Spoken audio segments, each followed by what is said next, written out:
This is Mike Singleton again, and I thought I would post some tips and tricks for Texas rig fishing. Uh, but before I start, I realized in my last videos that maybe I'm missing something on the wall back here, so I moved this from one of the other rooms, put it up on the wall so you have a fish to look at, and instead of just airplane stuff. Uh, but anyway, I'm going to start off this Texas rig fishing tips and tricks kind of productions or videos with one on selection of the worm hooks. And I'll add other videos, different parts of the Texas rig, primarily maybe some tips on some other types of fishing, but primarily on the Texas rig, and I'll do this periodically, and hope you enjoy it, get something out of it. So here we go. Okay, what I would like to talk about with the worm hooks, the Texas rig style hooks, these are four types that I just happen to have laying around in easy access.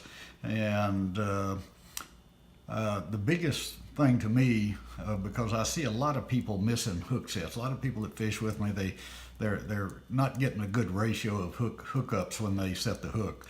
So trying to figure out what causes this is my take on it. If you look at this round bend, wide gap, straight shank hook, which is what I use about 95% of the time, you're going to see that between the point of the hook and the line where or the area where the line would be pulling, when you set the hook, you're going this way. And so you have all of this distance here to get into the fish's lip, to bite in as you pull that hook out of the fish's mouth, or try to pull it out of his mouth. Now if you move up to this type, and I'm not even sure what it is called, but your line would be about the same as this. But look at this. You see that there's no gap, no space between here and the hook. So in order for the barb to get into the fish's mouth, the fish has to have his lip or part of his mouth inside this area. He's got to actually bite over the tip of the hook to get that hook set when you pull on it. I do not like this kind. I bought this hook for some reason, but decided that I just don't even want to try to use it. Now, if you look at this offset hook, which is I think fairly popular, it's a wide gap round bend offset hook, and you have again your line pulling here, and you have some gap here. So this one is still pretty good. I think this one would be just fine for most applications, and I wouldn't hesitate to use it, although I still prefer the this one. I prefer the straight shank hook. This is one that my nephew likes to use, and again, you're pulling that way, and there's the hook line. So if you're pulling that way, you still have the distance from here to here, you know, that kind of overlaps where the lip of the fish might be, and so you generally get a good hook set.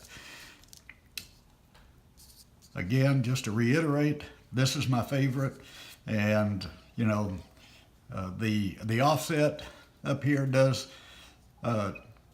give you a little bit more security with your bait, your worm or lizard or whatever you're using, keep it from sliding down toward the bend in the hook as you pull it through things. But I've never had much trouble with this straight shank either. If you just move the worm up over the head of the worm, you know, to where it's maybe about like so, it usually holds it pretty well.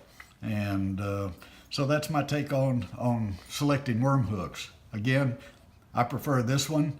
I could still recommend this one, somewhat recommend this one, but would not recommend this one.